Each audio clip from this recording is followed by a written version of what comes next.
Presente, doctora. Gracias. Fernanda. Presente, doctora. Angélica, gracias. Angélica. Claudia Angélica, perdón. Claudia Angélica. Sí. Ahora Carla Angélica. Gracias. Anaid. Presente, doctora. Buenas tardes. Gracias. Rosa Isabel. Presente, doctora. Buenas tardes. Yolotzin. Doctora, creo que está en sala de espera. ¿La podría aceptar, por favor? Fernanda. Jessica Presente. Fernanda. Gracias. Juan Armando. Presente. Gracias. Y Dana. Presente, doctora. Gracias.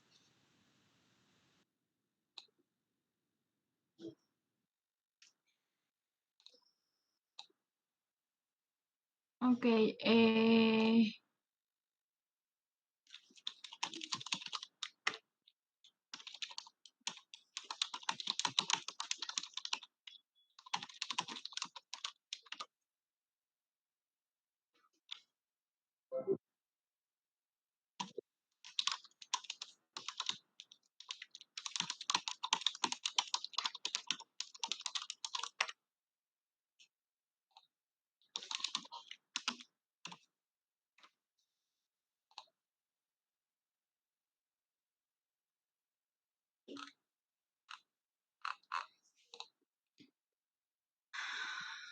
Ok, les voy a compartir mi pantalla. Vamos a revisar todas las cámaras prendidas, por favor.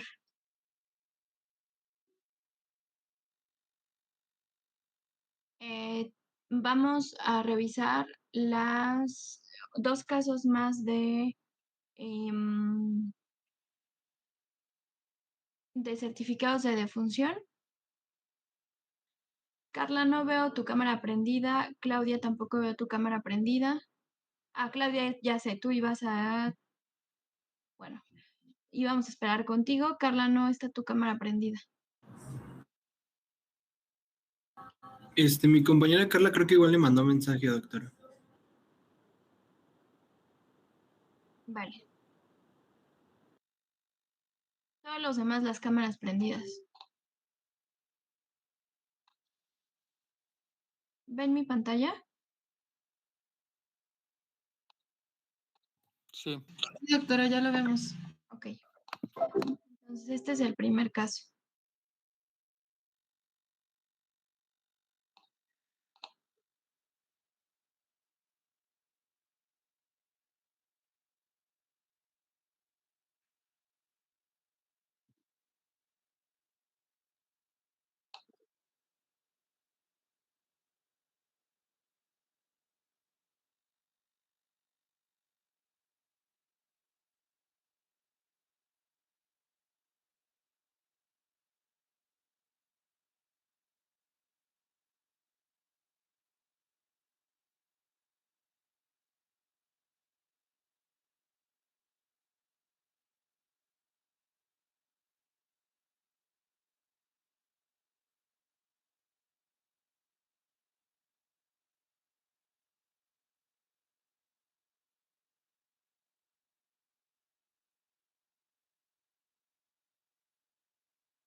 Ok, ¿quién resuelve el primer caso?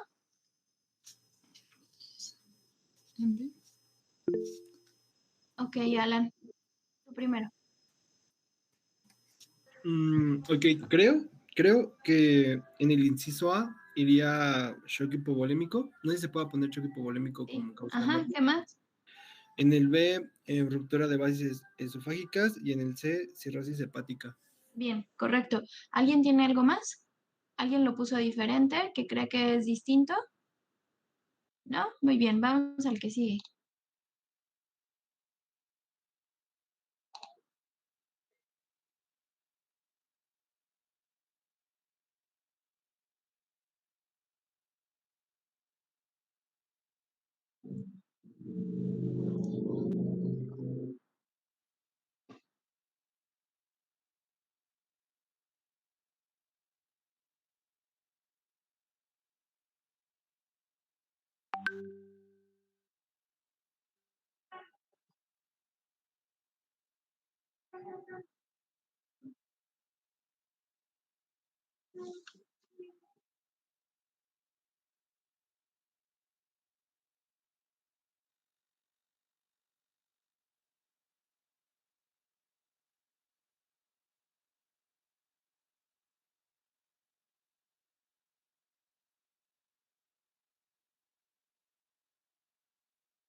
Listo.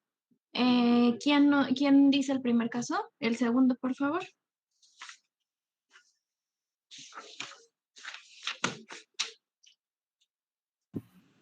En el inciso A puse choque séptico. Estoy un poco confundida en el inciso B si sería fiebre tifoidea. Y en el C le pondría perforación intestinal. No. ¿Alguien tiene algo más? A ver, Abigail. Yo puse choque séptico, perforación intestinal y fiebre tifoidea. Bien. Esa sería una opción. ¿Alguien tiene otra?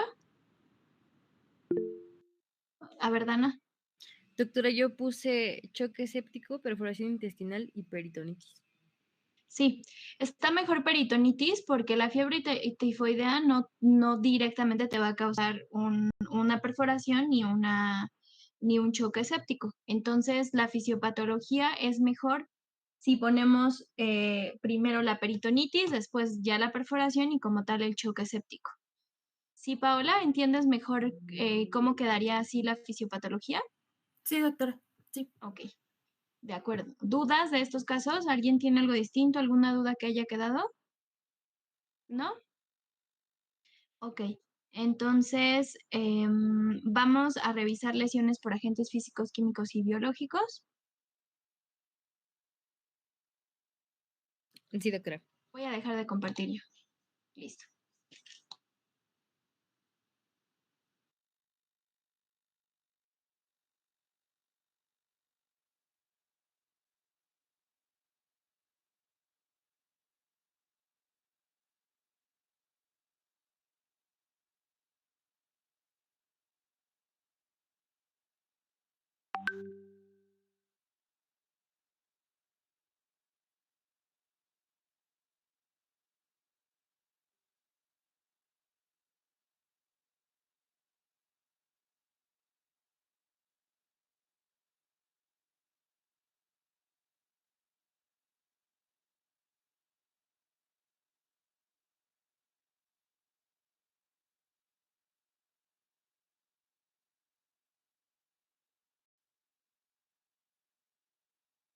A ver, denme un segundo, por favor.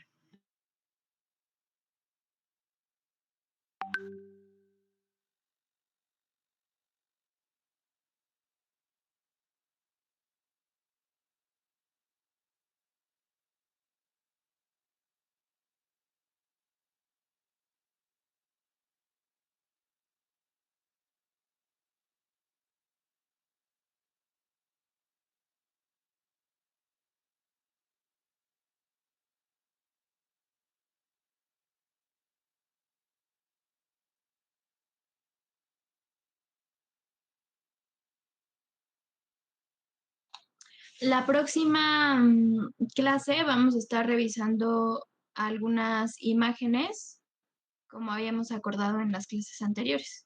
Igual al inicio vamos a hacer el ejercicio de la última vez, ¿ok? Sí, doctora, Ok, gracias. doctora.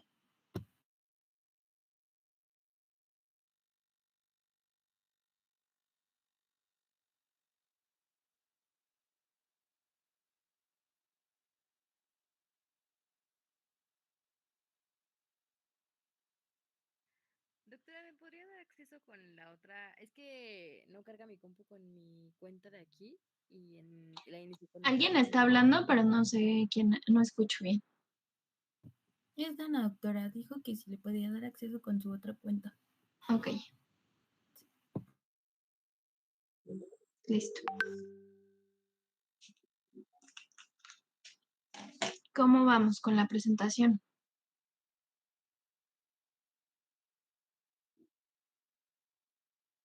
Bien, doctora, ya la voy a presentar. Ok.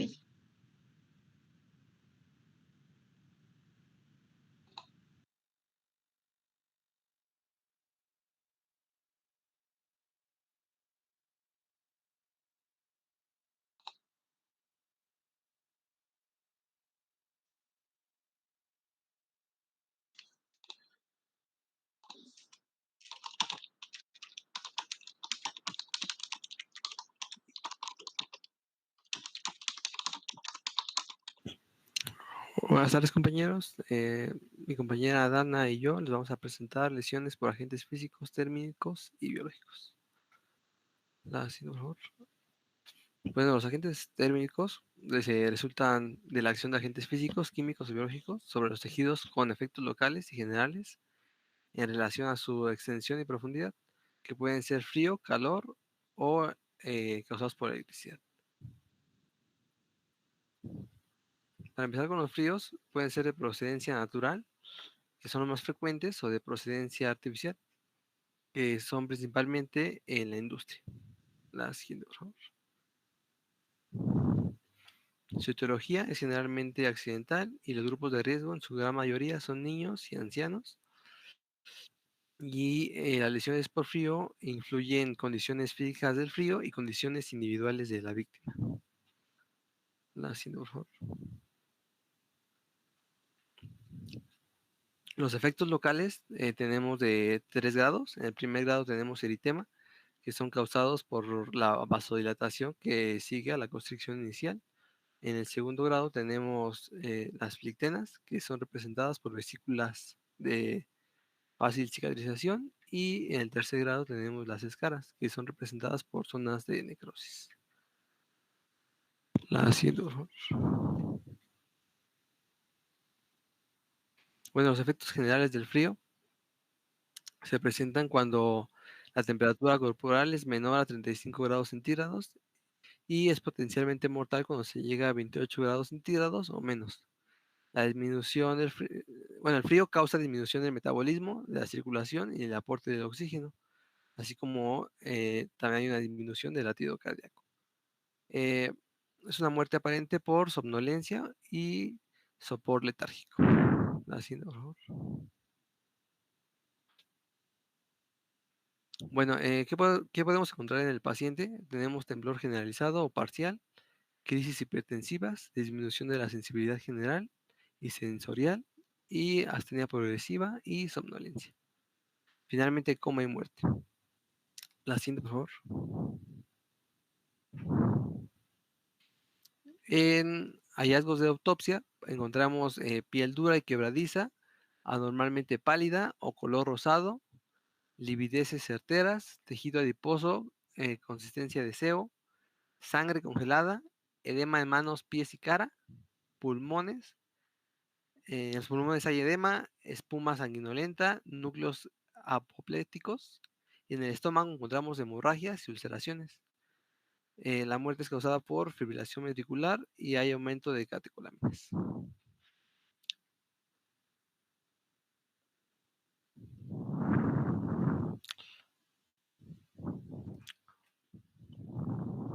Bueno, ya entrando con las quemaduras causadas por el calor, estas son lesiones resultantes por la acción de agentes físicos, químicos o biológicos que actúan sobre los tejidos y dan reacciones locales o generales cuya gravedad está en relación con su extensión y profundidad.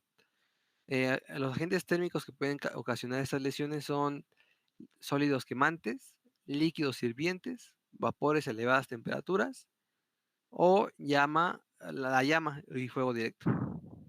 La siguiente, por favor. Aquí tenemos quemaduras de 3 grados.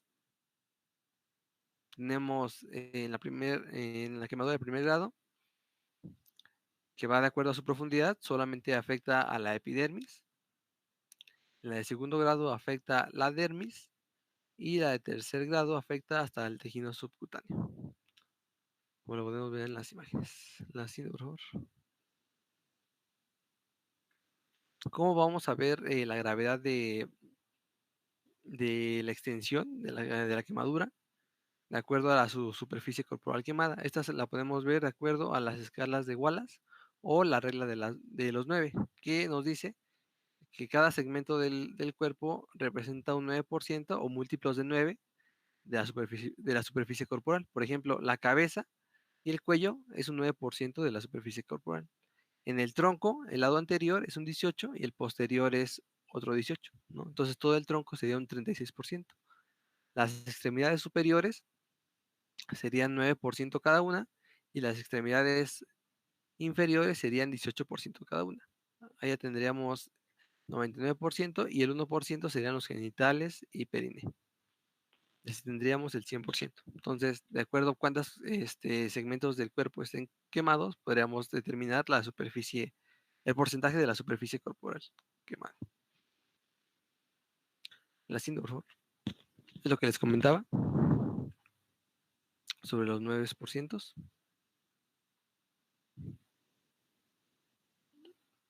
Ok, regresa a los grados de las quemaduras, por favor. Esto es muy importante porque cuando ustedes, esto y la regla de los 9, cuando ustedes tengan una persona que sufrió una quemadura, lo primero que tienen que poner es el grado de la quemadura y el porcentaje de superficie corporal quemada. Hay sitios que podrían darles porcentaje, no un porcentaje tan alto, pero que son de vital importancia que se atiendan, como la cara y el cuello. Generalmente cuando la cara y el cuello están quemados, siempre hay que tener mucho cuidado porque tienen que asegurar la vía aérea. Aunque en ese momento ustedes vean que está respirando bien, siempre hay que tener mucho cuidado porque puede edematizarse conforme pase el tiempo y comprometer la vía aérea. Entonces, es muy importante que identifiquen cuál es la superficie corporal quemada y también el grado. Ahora, en la quemadura de grado 2, ahí hay una subclasificación. El resto del grupo, ¿qué encontraron en las quemaduras de segundo grado?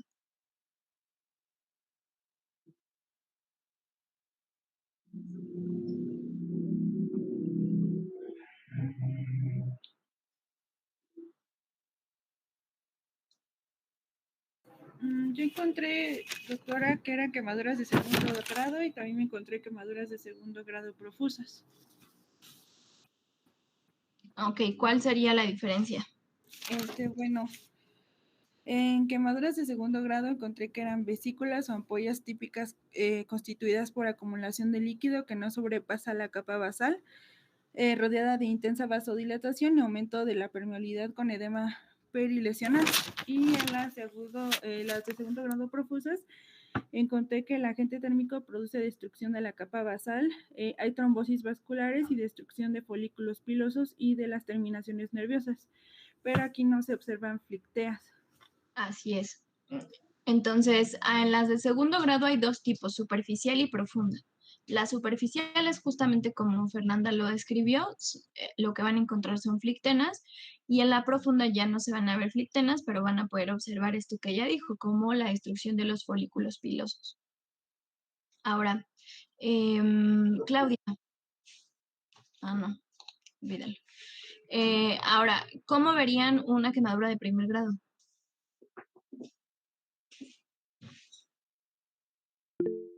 Sí, Abigail. Que tiene eritema o el signo de Christensen, enrojecimiento, tumefacción y dolor local. Ok, entonces, ¿en qué casos podrían encontrar una de primer grado? En una quemadura solar.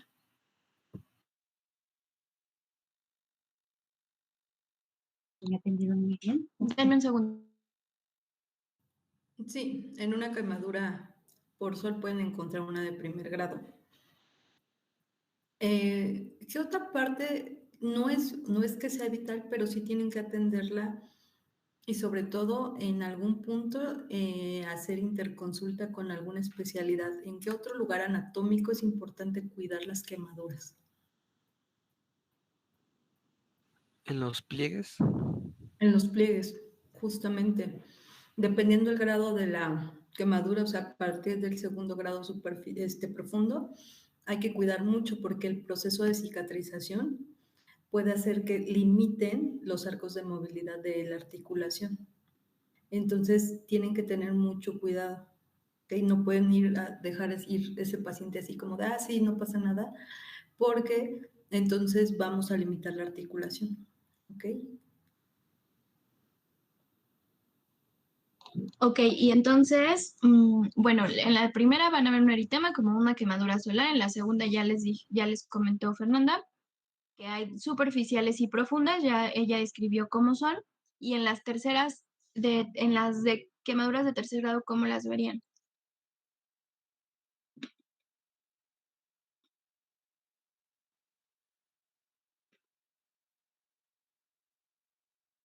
A ver, Jocelyn, cuéntanos. Claudia, te salvó. A ver, Claudia, ¿cómo verían las de Es una tercer grado? destrucción de todos los elementos. Bueno. La epidermis y la dermis. Ok, gracias, Jocelyn. Claudia. Bueno, aquí, como dice, es una destrucción parcial de la piel y también va a haber formación de escaras que van a afectar pues a la dermis y al tejido conjuntivo. No, aquí ya no hay escaras. ¿Alguien tiene una diferente? O sea, lo que necesito es que me digan cómo se va a ver, porque si me dicen afecta la dermis, la epidermis, ustedes no van a hacer una biopsia para saber que está afectado. Necesito que me digan cómo se ve al exterior. Alan. Yo tengo que en el aspecto es una superficie seca y dura y el color es variable. Ok, seca y dura. A ver, Paola. Tenía lo mismo, doctora. Superficie seca y dura y color variable y es todo lo que tengo. Ok, ¿alguien tiene otro? O sea, sí se ve seco y duro, pero hay un color como muy específico ahí. Justo porque ya se llevó gran parte de la piel. Sí, Claudia. ¿Es color pálido o blanquecino? Así es. Ahí es pálido o blanquecino justo porque ya se llevó bueno, más bien ya se llevó los estratos de la piel, así que lo van a ver entre grisáceo, blanquecino. Es importante que conozcan estas diferencias, si bien también es importante que sepan cuáles son los estratos de la piel que se está llevando, o sea, es importante, pero también es importante cómo lo van a reconocer ustedes, porque no van a hacerle una biopsia ahí para ver cuántos estratos se llevó. Entonces, ustedes tienen que saber identificar qué tienen ahí de primero, de segundo o de tercer grado. ¿Tienen claro cómo identificarlos entonces? ¿Sí? Ok, y como ya les dijimos, con respecto a la regla de los 9, aunque probablemente el porcentaje de superficie corporal quemada no les dé un número tan alto, siempre se tiene cuidado con la cara, el cuello y, como les dijo la doctora, con las articulaciones. ¿Ok? Síguele, doctor, por favor.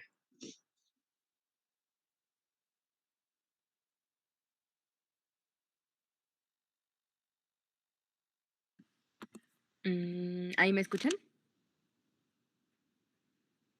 Sí, te escuchas. Gracias. Bueno, ahora vamos a hablar de los focos del lugar en donde se producen los focos de incendio para la muerte de este tipo de pacientes y principalmente va a ser por las quemaduras, pueden ser también por lesiones por aplastamiento o por la precipitación de edificios. Generalmente encontramos espasmos de glotis o puede ser también por intoxicación de gases tóxicos. Ahora, aquí vamos a hablar acerca de la carbonización cadavérica y vamos a encontrar principalmente condensación de lo que son los tejidos y debemos de observar la actitud en la que se encuentra el cadáver, cómo es que se encuentra la piel del cadáver, los vellos y cabellos, el rostro, las cavidades y las vías respiratorias, la consistencia de lo que es la sangre, si la persona tiene resistencia visceral y cómo se van a encontrar los huesos. Se le denomina posición del boxeador a este tipo de pacientes carbonizados por la, se puede decir, ay, no me acuerdo, bueno, se puede decir que Por se la hace rigidez. pequeño, ándale, exacto. Es por eso que este tipo de pacientes presentan lo que es llamada o denominada la posición del boxeador. ¿Cuáles interrogantes se resuelven en este tipo de situaciones? Si el paciente estaba vivo cuando se inició el fuego, si se encontraba enfermo o bajo efectos de algún tóxico o fármaco que le impiden escapar o que le impidieran escapar en ese momento, si hubo alguna otra condición que causara su muerte, que haya sido aparte del fuego y si la víctima se encontraba identificada en ese momento o se pudiera identificar.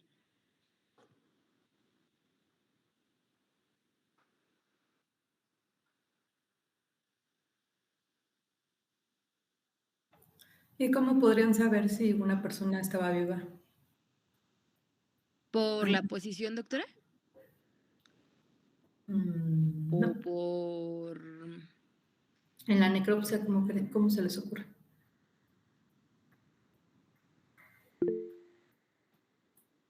¿Sí? ¿Podría ser por el estudio de la sangre? Si no mal recuerdo. Y también de los pulmones, ¿no? Ok, tiene que ver más con vía aérea. ¿Qué verías en los pulmones?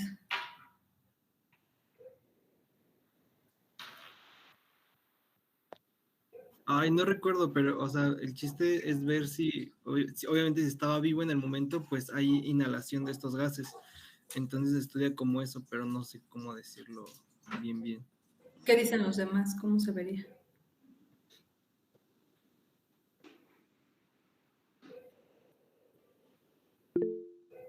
Fernanda. Bueno, yo encontré que, bueno, se hace macroscópicamente, bueno, o sea, ya en las vías respiratorias, el humo penetra el árbol respiratorio y impregna, y esto le va a dar un color grisáceo y negruzco a la mucosa laringea, también a la faringe traqueal. Y bueno, esto se le conoce como signo de Mantali. Ajá. Sí, justamente se va a ver este cambio de coloración en la mucosa respiratoria, ¿ok? Como se ve un fumador a nivel pulmonar, la tracosis, pero se va a ver en el árbol respiratorio, ¿ok? Porque cuando no es así, pues no se alcanza porque la muerte ocurrió antes, ¿ok? Y pudo haber ocurrido antes porque otra cosa. Si no murió por las quemaduras, porque pudo haber muerto primero. ¿Por el dióxido de carbono? Por una intoxicación por dióxido de carbono, ¿ok? Ahí sí nos serviría más estudio de sangre, si encontramos todavía un cadáver al cual se le pueda sacar sangre, o sea, bueno, obtener la muestra durante la necropsia, porque ahí nos va a dar la concentración, ¿ok? Pero la otra forma es justo viendo esa parte. Eso va a depender de mucho de cómo vamos a encontrar ese cadáver, o sea, cuando ya está en carbonización es muy complicado, porque ya casi la mayoría de las estructuras ya no están íntegras. Entonces, porque la posición en general sí se da por la contracción muscular, pero esa contracción muscular también se puede dar por el mismo calor, ¿ok? Pueden continuar. Gracias, doctora.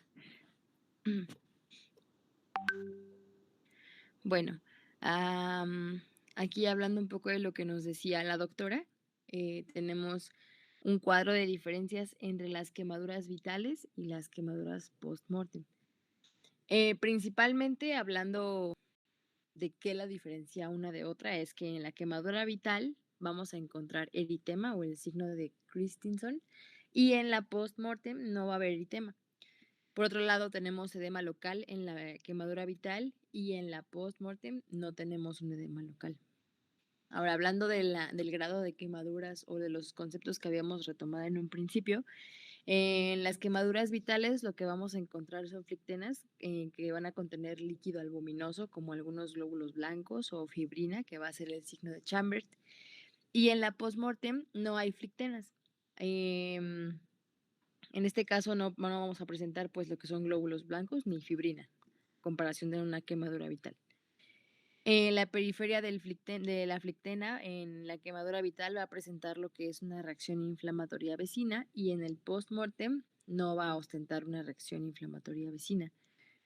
Por otro lado, en una quemadura vital tenemos una base ostenta, una red fina vascular que se va a encontrar dilatada, y en la post-mortem no. Hablando histológicamente, en la quemadura vital encontramos congestión, infiltración sanguínea y pequeños capilares donde encontramos sangre coagulada. Y en el caso de una quemadura post-mortem, lo que no vamos a encontrar pues es que tengamos alguna congestión, algún signo de congestión. Ahora, hablando de lo que nos ha comentado nuestra compañera anteriormente del signo de Montalti, en la quemadura vital lo tenemos, pero en la quemadura post-mortem no lo vamos a encontrar. Y finalmente, lo que vamos a observar en la sangre en ambos casos, y hablando de la quemadura vital, es que en la sangre se va a observar principalmente glóbulos rojos en forma de manzana rodeada de espinas, o signo de Schultz. La prueba espectroscópica es positiva para el óxido de carbono en una quemadura vital, y en una quemadura post-mortem la sangre no va a presentar el mismo signo, el signo de Schultz, y la prueba espectroscópica para el óxido de carbono va a ser negativa.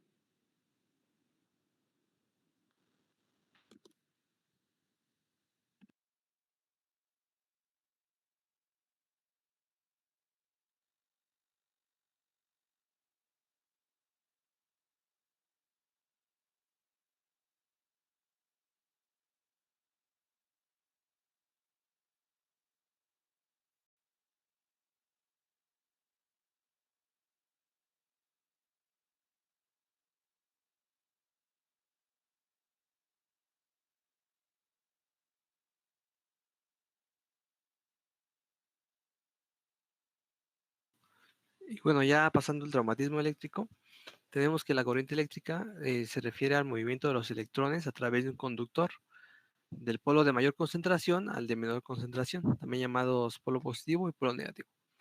Tenemos dos tipos de traumatismo eléctrico: el de electrocución, que es causado por electricidad industrial o doméstica, y el de fulguración, que sería electricidad atmosférica, los rayos. La siguiente, por favor. Tenemos tres conceptos, que sería la intensidad, la diferencia de potencial y la resistencia.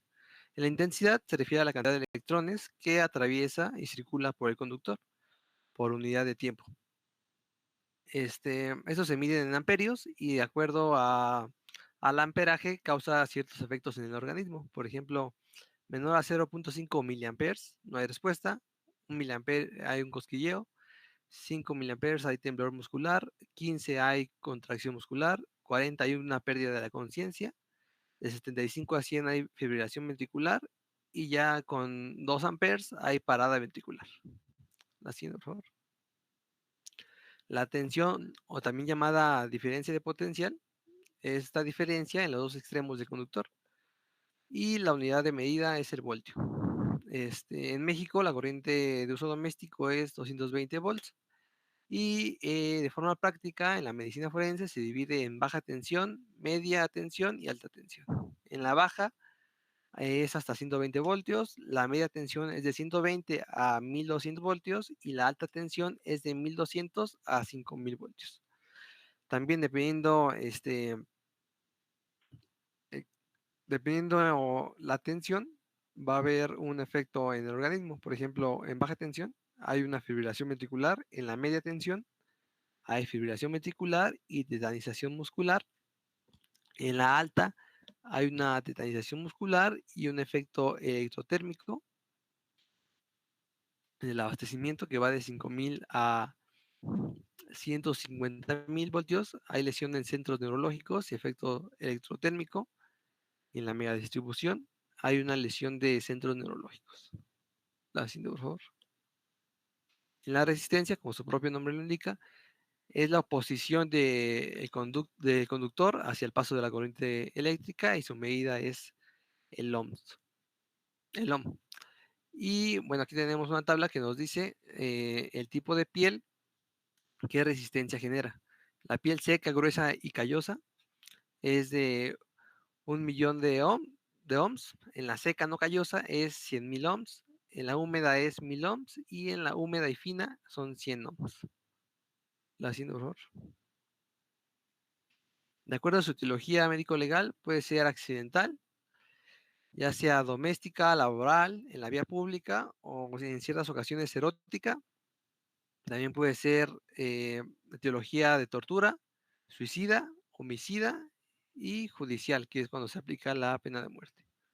La siguiente, por favor. Y bueno, aquí tenemos una lesión que es la marca eléctrica o también llamada de Jelinek, que es una impronta que se deja en la piel por el paso de la corriente y en algunas ocasiones se reproduce el objeto conductor, como lo vemos en la segunda imagen. Es de consistencia firme y tiene forma de sacabocados con bordes elevados con el centro deprimido. Hay ausencia de inflamación, es indolora, los pelos están indemnes y retorcidos, la profundidad es variable. En músculos subyacentes abarcados por el campo eléctrico se presenta el llamado edema eléctrico y esta marca resiste la putrefacción. Y en la quemadura por electricidad, esta es causada por el efecto Joule.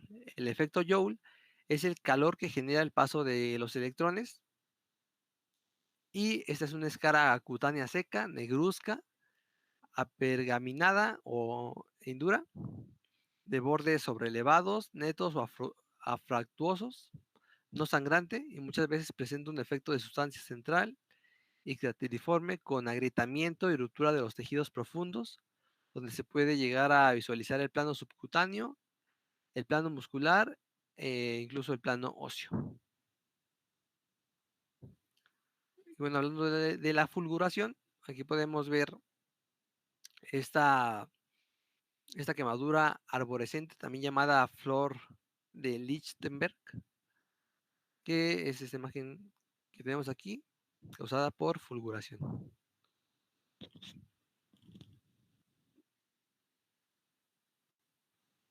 Todavía no acabamos, espérenos. Denos un segundo. ¿Por qué no está en orden, doctora? ¿Por qué están pasando de como la diapositiva 2 a la 50? ¿Por qué no está en orden? La primera estaba bien, doctora, pero es que en la segunda presentación que le habíamos mandado anteriormente, Armando había puesto unos cuadros más completos que en la primera. Entonces no queríamos enseñarles esta con la del tema de Armando porque estaba incompleta, por así decirlo. O sea, ¿cómo? ¿Y no la juntaron en una sola? No, sí, pero como Armando lo había acomodado de diferente manera, no estaba igual en la siguiente. Entonces creo que se acomodó más explicarlo en cómo lo había acomodado él. Pero Ajá, de aquí ya al momento de darle formato como que se movieron algunas cosas.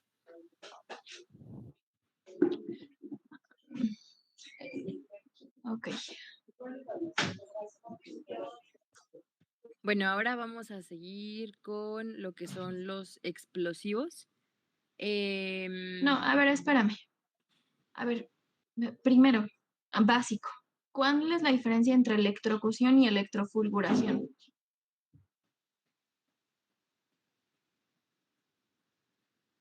Para Equipo nosotros, que está exponiendo.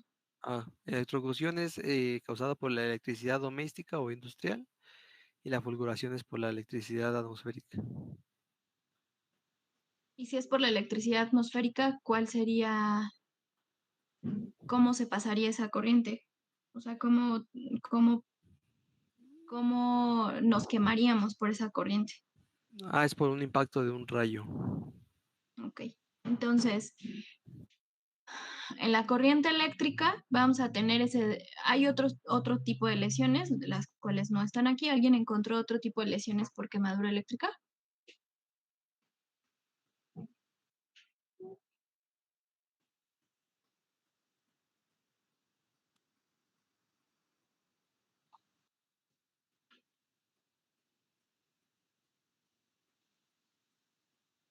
Lo de metalizaciones y salpicaduras y eso, A ver, doctor. ¿qué encontraste de ahí? Pues yo encontré que la metalización es la impregnación superficial de la piel en pequeñas partículas metálicas fundidas alrededor de puntos de entrada. Esto es cuando cuando la corriente eléctrica va a pasar al cuerpo por ¿cómo se llama? Cuando tocas un metal o algo que conduzca esa electricidad. Lo de salpicadura encontré que iban a ser partículas grandes eléctricas que iban a salpicar pequeñas partes del cuerpo, podía quedar el punto de la quemadura.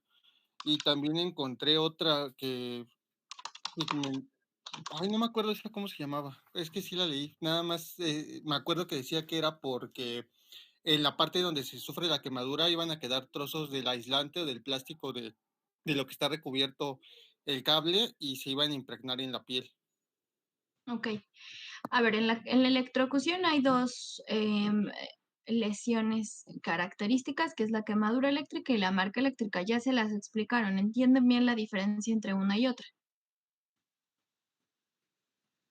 Es común, es común que no se le dé importancia cuando tienen una persona que fue electrocutada y que solamente tiene la marca eléctrica, pero la marca eléctrica es una señal de que pasó corriente a través del cuerpo. Así que si les llegara una persona electrocutada y solo le encuentran la marca eléctrica, ¿qué le harían en el hospital? ¿La ven? ¿La ignoran? ¿Qué le hacen? ¿La dan de alta? Esto no es medicina legal, ¿eh? Esto es medicina general y tienen que saber.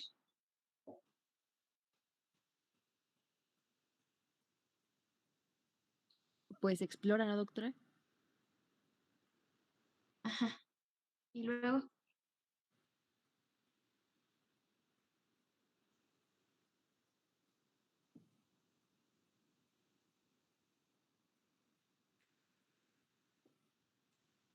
a ver, Kevin, ¿tú qué le harías?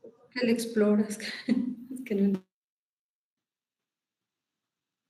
Pues si no tiene la marca, pues tendría que ver a lo mejor interrogar al paciente, ver a lo mejor si me puede encontrar alguna otra lesión que me marque a lo mejor la profundidad, si es que se llega a ver. Podría ver los vellos, cómo podrían estar también. ¿Pero para qué? O sea, ya viste todo eso y luego, ¿qué más? ¿Para qué te va a servir eso? Doctora, ¿sería para ver por dónde entró el estímulo? Ajá. ¿Pero de qué le sirve esa información? ¿Para qué le serviría? Para ver qué partes del cuerpo pudieron ser afectadas. Ok, ¿y cuáles son las principales partes del cuerpo que se afectan en una electrocución? El sistema nervioso. ¿El sistema nervioso qué más? El corazón. ¿Extremidades inferiores? Corazón, ¿qué más?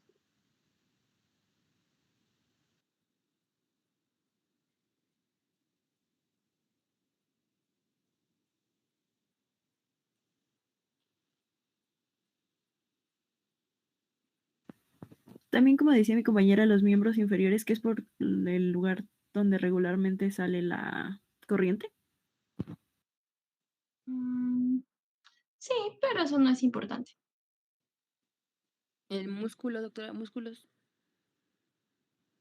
Los músculos, y si se afectan los músculos, que tienen que cuidarle también a ese paciente. ¿La respiración? La No. ideación. No.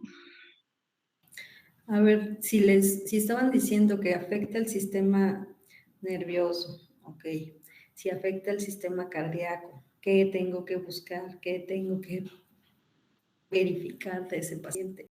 Y si es el músculo específicamente, ¿qué le tengo que verificar clínicamente? O sea, para eso me sirve, pero de nada me sirve saber que pues pasó por ahí. O sea, ¿qué tengo que buscar?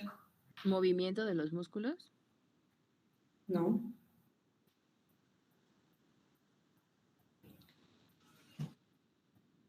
Me preocupa un poco que ya se van a internar. Si es Pues de los podría ser músculos, el puede... estado de conciencia del paciente. Ok, sistema nervioso, estado de conciencia, ok. ¿Y qué otra cosa? Claudia, tiene su mano levantada. A ver, Claudia, y después Alan. Podría ser buscar una fibrilación ventricular o que pudiera haber un paro cardíaco. Sí, pero probablemente no llegue ya al hospital si eso pasa. O sea, eso va a ocurrir de manera instantánea, pero ustedes lo tienen en el hospital. ¿Qué le van a monitorear o qué le harían, aparte de verle las extremidades? Alan. Ok, me estaban comentando lo de los músculos. No sé, se me ocurre que puede haber rabdomiólisis y eso Claro. afecta el gasto, bueno, los riñones, o sea, afectar Perfecto, muy bien. el filtrado. Entonces, ¿qué le harías? Toma de ego. ¿Y qué le verías en el ego? A ver la filtración, a ver si no está afectada la filtración con creatinina. Pero eso no lo ves en el ego. O sea, sí está bien que le tomes el ego, te va a dar ciertos indicios, pero eso no lo vas a ver ahí. ¿Qué le tomarías? O sea, aparte del ego. Sí, el ego está bien, pero algo más, Paola. Un examen de mioglobina. Sí, sí, y lo que decía Alan, pues tendrán obviamente que tomar una química sanguínea, tendrían que medir el filtrado glomerular, un examen general de orina y tendrían que pedir enzimas cardíacas para poder evaluar los órganos que podrían estar afectados. La importancia de saber diferenciar entre una marca eléctrica y una quemadura eléctrica es también la clínica, porque si encuentran la quemadura eléctrica es obvio que el rayo de electricidad pasó por el cuerpo y afectó a algún órgano. Recuerden que entre el 60 y el 70% del cuerpo es agua, así que somos muy buenos conductores de electricidad. Por lo tanto, es obvio que el rayo cruzó por alguna parte de nuestro cuerpo y tienen que verificar si se lesionó algún órgano, que probablemente no lo van a ver en el momento. O sea, si te electrocutas y caes en paro o fibrilas, vas a morir en ese momento, no vas a llegar al hospital. Pero puede ser que lleguen al hospital y van a tener que hacer un monitoreo de esa persona, aunque ustedes no vean al exterior lesiones graves en ese momento. Eso es muy importante. Tienen que identificar cuándo es una marca eléctrica. Las marcas eléctricas a veces son tan chiquitas o tan insignificantes que parece que no tiene gran problema. La cosa con esto es que el rayo pasó por el cuerpo y si el rayo pasó por el cuerpo puede haber todas estas alteraciones que ustedes han mencionado. Doctora, creo que va a comentar algo, ¿no? Sí, o sea, este tipo de pacientes son pacientes que se consideran de inicio graves, aunque ustedes lo vean como conscientes, alertas y bla, bla, bla. No, o sea, son pacientes que se tienen que dejar en monitorización continua cardíaca, se les tiene que poner una sonda Foley porque hay que medir, obviamente, cómo está la filtración glomerular, hay que ver la orina, hay que ver de qué color está, ¿no? Porque no solamente es en volumen de principio, ¿ok? Sino el color, es que si no está filtrando sangre, ¿ok? Si no hay una hematuria franca, ¿no? O disminución del volumen. Porque la rhabdomiólisis no les va a dar tantos signos clínicos, ¿ok? Sobre todo en un paciente de estas características, ¿ok? Y además hay que estar justo monitorizando que esté respirando adecuadamente, porque estos cambios, tanto cardíacos como del árbol respiratorio no se dan siempre de inmediato, ¿ok? Entonces, no, a veces pueden tener, sí, arritmias, pero que no se van a presentar en ese momento, se van a presentar un poquito después. Entonces, son pacientes que no se pueden dar de alta, así, ya le encontré, no le hice el primer, electrocardiograma y todo salió perfecto. No, hay que dejarlos en vigilancia, son pacientes graves, aunque no les veamos una lesión como tal, ¿ok? O sea, tan clara, como les dijo la doctora, a veces son lesiones muy pequeñitas que pasan desapercibidas, ¿ok? Y luego buscamos la entrada, pues bueno, pues la vimos, pero aparte no buscamos la salida, y entonces eso también es importante porque hay que ver justamente por dónde pasó. Entonces, son pacientes que hay que tener mucho cuidado y siempre estarlos monitorizando, porque a veces de repente, o sea, se ponen muy graves, ¿ok? Entonces, porque minimizamos o porque luego los damos de alta y pensando que ese paciente no se nos va a complicar, y al contrario, son los primeros pacientes que se complican, ¿ok? Gracias, doctora. Ok, entonces está clara la diferencia entre electrocución y electrofulguración y las diferencias entre las lesiones. Ok, síguele, doctora o doctor, no sé quién va a continuar. Gracias, doctora. Bueno, ahora vamos a hablar acerca de los explosivos. Y en este tipo de situaciones tenemos explosivos de baja frecuencia, de alta frecuencia y que nos van a generar ondas de choque. Generalmente se les denominan bombas o cartuchos de dinamita que van a comenzar el mecanismo por el inicio de una mecha o por algún detonador. Tenemos efectos de este tipo de explosiones. El efecto primario va a ser una onda expansiva, aérea, acuática o sólida. Y como efectos secundarios, que van a ser los que generalmente nos causan lesiones severas o a la muerte, como una lesión básica, que va a ser la tríada de la explosión. En la tríada de la explosión encontramos contusiones severas, el tatuaje y quemaduras por llama o por destello. Ahora, tenemos algunos efectos terciarios que generalmente es por escombros, como contusiones, aplastamientos o también asfixia, que puede ser dada por una compresión toracoabdominal o también puede ser por gases tóxicos. Aquí tenemos algunas imágenes que nos pueden representar cómo es que podemos encontrar en algunos pacientes algunas lesiones por explosivos.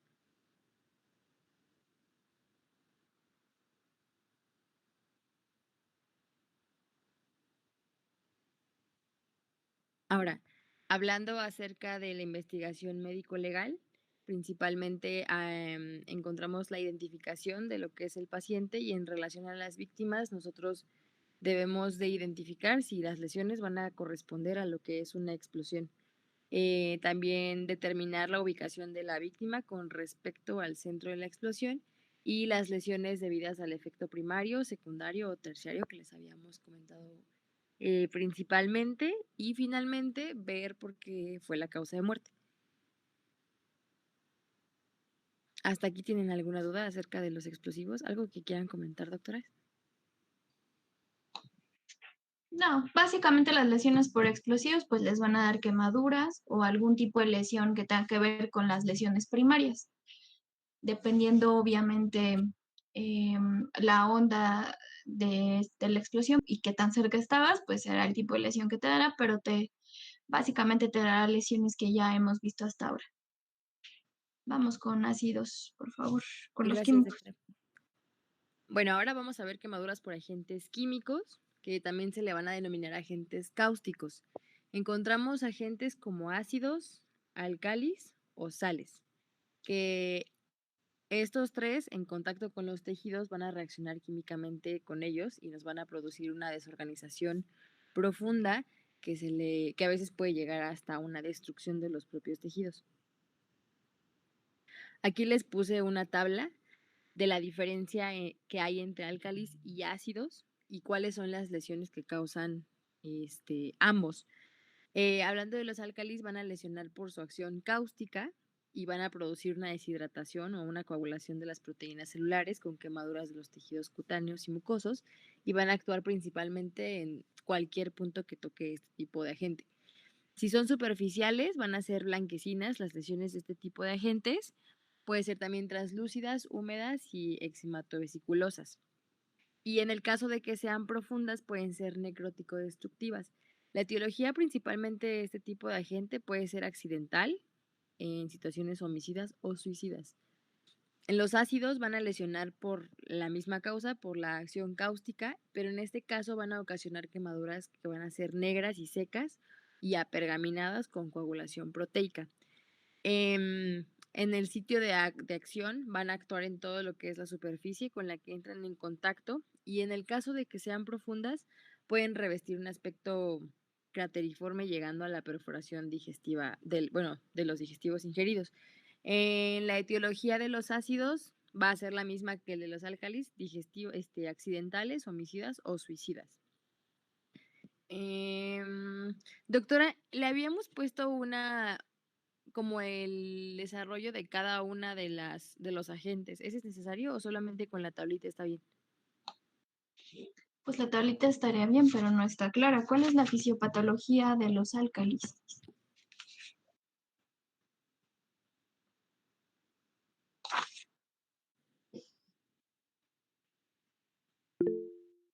Ricardo. Pues yo encontré que lo que son los álcalis, que de hecho van a ser más agresivos que los ácidos, van a provocar una necrosis, pero esta va a ser por licuefacción. Va a haber la desnaturalización de las proteínas y saponificación de las grasas, y también va a provocar trombosis capilares. Perfecto, muy bien. ¿Y de los ácidos? Los ácidos van a provocar necrosis, pero estas va a ser por coagulación proteica. Correcto. Como les dijo Ricardo, las lesiones por álcalis son más peligrosas justamente porque pueden llegar a planos mucho más profundos porque producen una licuefacción de los tejidos. En el caso de los ácidos, no con esto quiero decir que no causen lesión, o sea, por supuesto que les causa una lesión, pero podría llegar a ser menos profunda dependiendo el ácido porque lo que ocasionan es coagulación de las proteínas. Así que en el interrogatorio, cuando llegue una persona que haya ingerido o que le haya caído alguna de estas sustancias, deberán tener mucha o más precaución y vigilancia con los que utilizaron álcalis.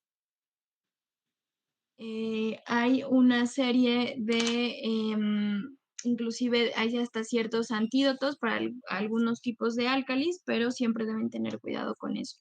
No sé, doctora, si quiera comentar algo. No, doctora, todo bien. Ok, Gracias. dale, doctora.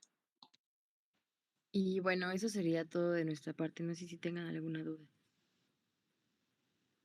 Y lo que les dije de la radiación.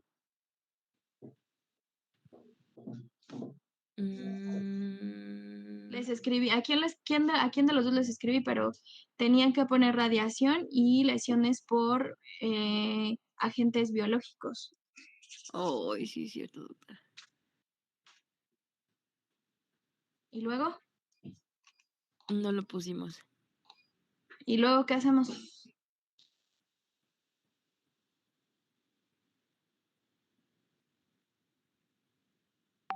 Doctora, ¿lo puedo investigar hoy y mandárselo a mis compañeros?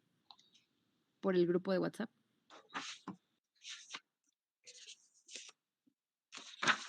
Sí, pero obviamente van a tener una baja calificación en esto. Pongan por favor la actividad de esta clase. Vamos.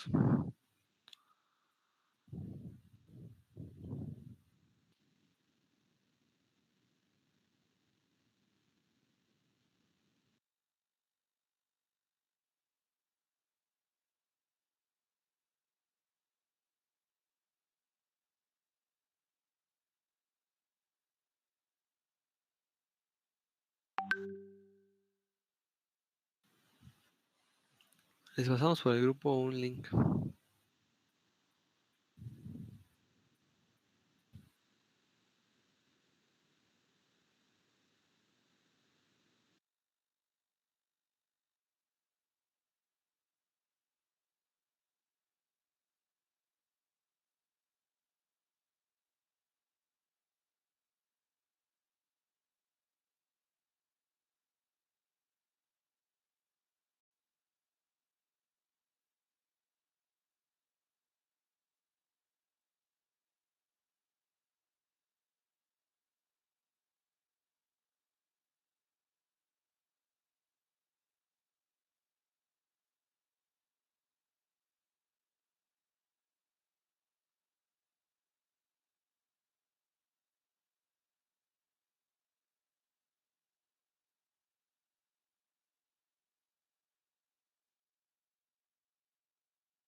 Ya contestaron todos, profesora. ¿Nos regalan la proyección de cada una, por favor? Sí.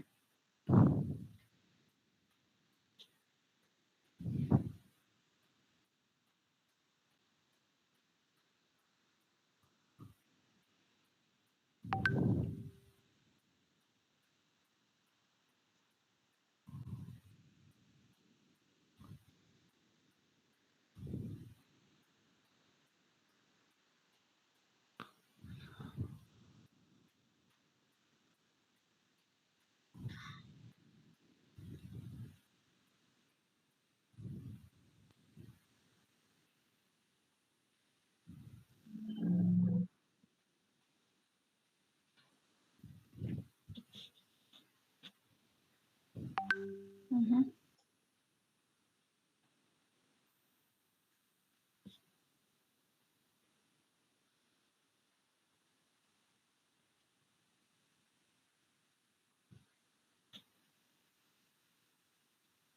Ok.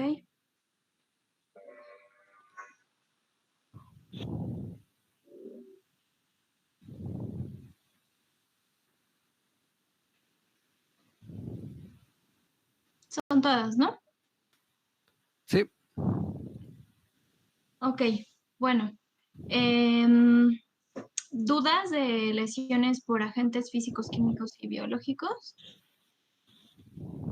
De lo que vimos hasta ahorita, ¿está claro? Yo solo tengo una duda. Sí. Por ejemplo, en la quemadura por eléctrica, ¿cómo podríamos describir la lesión? Podrías poner solamente lo que estás viendo. Por ejemplo, puedes poner que es una quemadura, qué planos están involucrados y cómo son los bordes. O puedes ponerle simplemente quemadura eléctrica, si es que si la identificas bien como quemadura eléctrica. Si no, solamente lo que ves en ese momento que solo es la quemadura. Finalmente es una especie de quemadura por calor. Así que puedes describirla tal cual como una quemadura por calor. Igual pones que, si quieres poner la regla de los 9, pero la escribes tal cual tú la estás viendo, a menos que sí tengas muy claro que es por electricidad, entonces le pones quemadura eléctrica, pero si no la escribes como si fuera por calor. Alan. Ok, doctora, gracias. Sí, por ejemplo, para fines de exámenes, no sé si nos vaya a poner como alguna imagen que la tengamos que Sí, describir. vamos a hacer práctica. Ok. Entonces, igual en el examen, si nos pone, por ejemplo, una imagen sobre estos, por ejemplo, sobre alguna quemadura, sobre algún rayo eléctrico, no importa que le pongamos que, así como nos lo acaba de decir ahorita, o si tiene que ser algo preciso, porque, o sea, que pongamos lo que estamos viendo, o sea, no importa eso. No, descripción de lesiones es solo lo que ustedes están viendo, a menos que tuvieran claro qué es, ¿no? Pero la descripción de lesiones es lo que ustedes están viendo. Y sí quiero que tengan claro que en el examen se les calificó con base en, ni siquiera les calificamos, por ejemplo, si pusieron bien la descripción, si la redacción estaba bien o mal, sino que realmente pudieran identificar las lesiones básicas. Y la mayoría de ustedes pues tuvo error en eso, pero lo que ustedes siempre tendrán que describir es lo que están viendo. Y si lo que ven es una quemadura, entonces le ponen que es una quemadura. Si ven una herida por contusión, pues es una herida por contusión. Hay lesiones que son muy claras, como las lesiones por arma blanca, una punzocortante, una punzante, un cortante. De esas no hay duda ni hay manera de confundirlo con otra cosa. Pero si ustedes no tienen la lesión clara, describen lo que están viendo. Pero les repito, en este caso, como la pregunta que me hizo Claudia, que es de quemadura, una marca eléctrica no se confunde con otra cosa, es una marca eléctrica. Ajá. Ok, gracias. ¿No de qué? ¿Alguna otra duda? Por ejemplo, ahí sí es una quemadura eléctrica, o sea, lo describimos así como quemadura eléctrica y marca eléctrica, o nada más describiríamos la marca. Dependiendo si la tienes, no siempre vas a tener la Claro, marca. si No se ve ahí visible, o sea, se describe así de que quemadura y marca, o solamente decimos marca eléctrica. No, solo es marca. O sea, si solo tienes la marca, es solo la marca. Okay. O sea, si vieron una de las imágenes que ellos pusieron en marca eléctrica, no se veía una quemadura, solo se veía como una lesión blanquecina, grisácea, umbilicada. Entonces, si tienes las dos, pues pones las dos, pero si no, solamente pones marca eléctrica de tanto por tanto, ubicada en cara anterior, tercio medio de pierna derecha. Ya. Y si tienes la quemadura, también pones la quemadura, pero se describen diferente, ¿eh? O sea, se describen una por un lado y otra por otro, porque probablemente no las tengas en la misma localización. Si las tienes en la misma localización, podrías describirlas. Sin embargo, en la quemadura sí tienes que poner si te está involucrando algunos planos, porque las imágenes que ellos pusieron traían, se alcanzaba a ver músculo.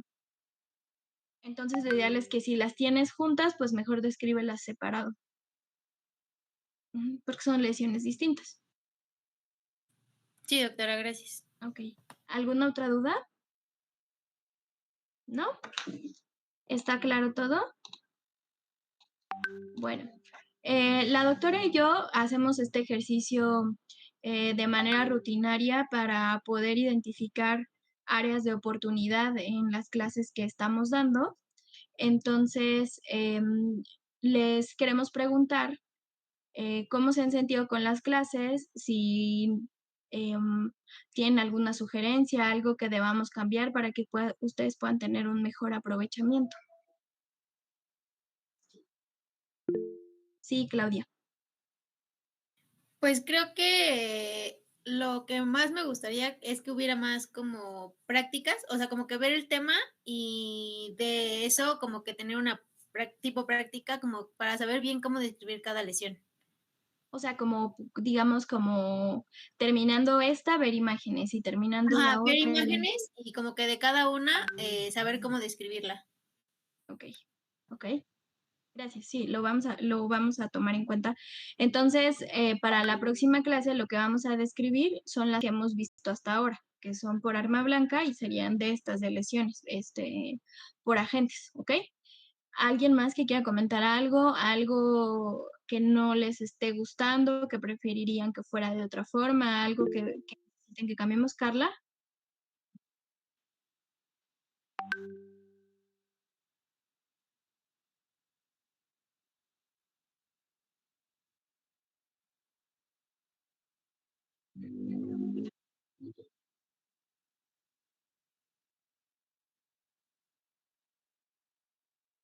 Ok, pero el concepto de qué, de las lesiones.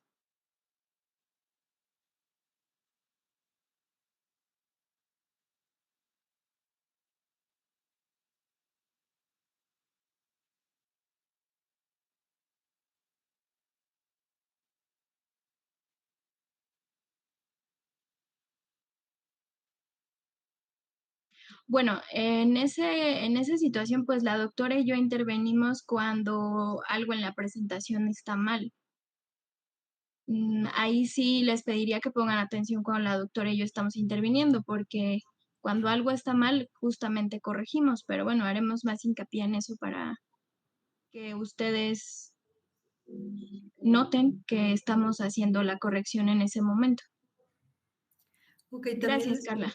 Sí, también doctora. les pido que justo en ese sentido pongan un poquito de más atención los equipos cuando le están enviando la presentación a la doctora o a mí.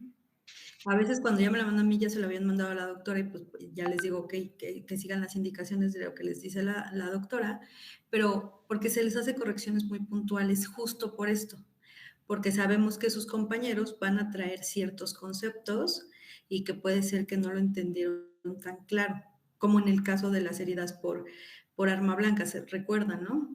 Que les dije, ok, no está tan, o sea, no era ese concepto porque como tal no existen estos objetos que puedan hacer ciertas lesiones. No sé si recuerdan un poco en esta confusión de las punzocortantes y de las cortocontundentes.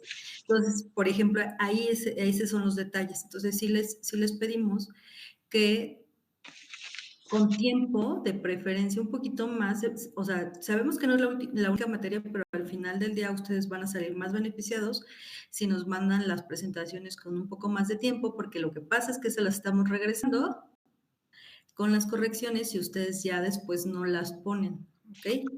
Entonces, en eso sí les pido que también sea como un trabajo en equipo, porque si no, tampoco los del equipo están como haciendo esa parte que hace que sea mucho más dinámico la corrección de conceptos, por favor.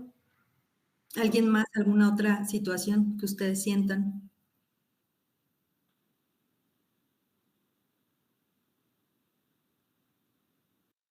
¿No? ¿Seguros?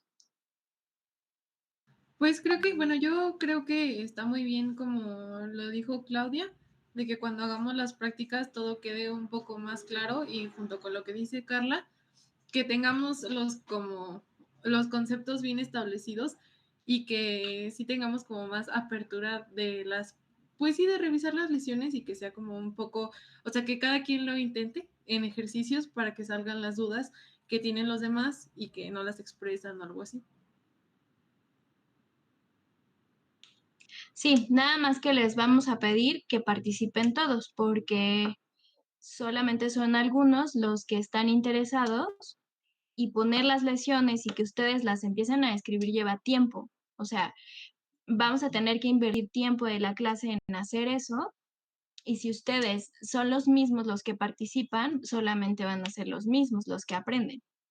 Entonces, tienen que ser todos los que estén participando en la descripción de lesiones, porque siempre son Claudia, Abigail, Alan, Paola, Fernanda, las que de manera rutinaria están participando y pareciera que siempre son ustedes los mismos, los únicos interesados en aprender. Entonces, la doctora y yo lo haremos de esta forma, vamos a ponerles las prácticas cuando terminemos los temas para que queden más claro la descripción de las lesiones. ¿Okay? Pero si no estudian, pues no sirve de nada, ¿eh? O sea, si yo les puedo poner 100,000 imágenes, si ustedes no estudian, pues no sirve de nada que se las pongan porque no van a saber qué están viendo, ¿ok? Sí, Alan. Sí, yo creo que, bueno, a la parte que comentó mi compañera Carla, por ejemplo, yo me frustré la clase pasada porque estábamos viendo sobre lesiones de arma blanca y yo saqué mi tarea del Alvarado. Entonces, justo en el Alvarado, en la parte de armas cortocontundentes, menciona que esas heridas se diferencian o sea, dice que se diferencian por algo exacto, ¿no? Entonces, ese día que nos estaban preguntando, yo saqué mi tarea y leí justamente lo que dice el de y bueno, me dijeron que no era eso. Y lo que teníamos que decir, bueno, lo que teníamos que describir era una lesión una lesión, por herida de contusión, perdón, una lesión por herida de contusión. Entonces, a mí como que eso me frustró mucho porque es como de lo estoy sacando de la bibliografía que nos han recomendado y al momento de participar, o sea, me dicen que no es como eso y me frustra como esa parte. Yo creo que también como a eso se estaba refiriendo mi compañera Carla.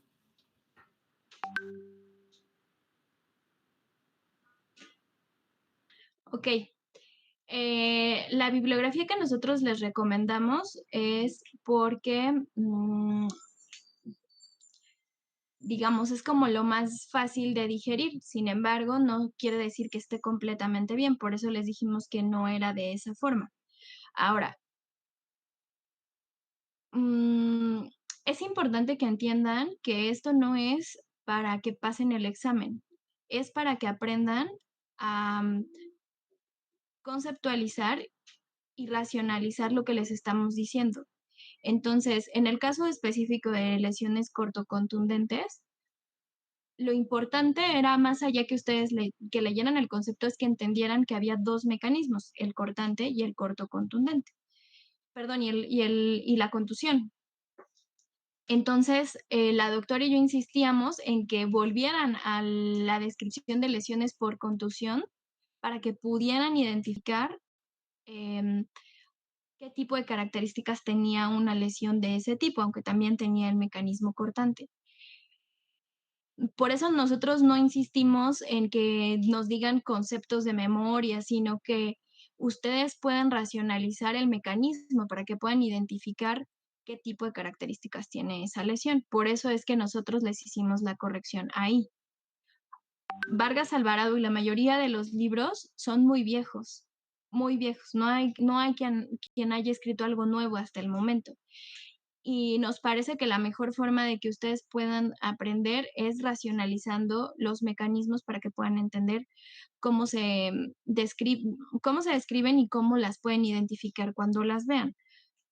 Entonces, vamos a hacer más hincapié en cómo definir esa lesión para que tengan las características claras y que las puedan identificar en una imagen.